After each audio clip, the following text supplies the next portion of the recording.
బాబులు ప్రైవేటీకరణను వెంటనే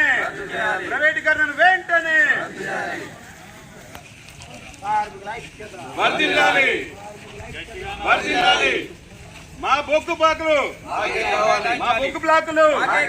మా బొగ్గు బ్లాకులు ప్రైవేటీకరణను వెంటనే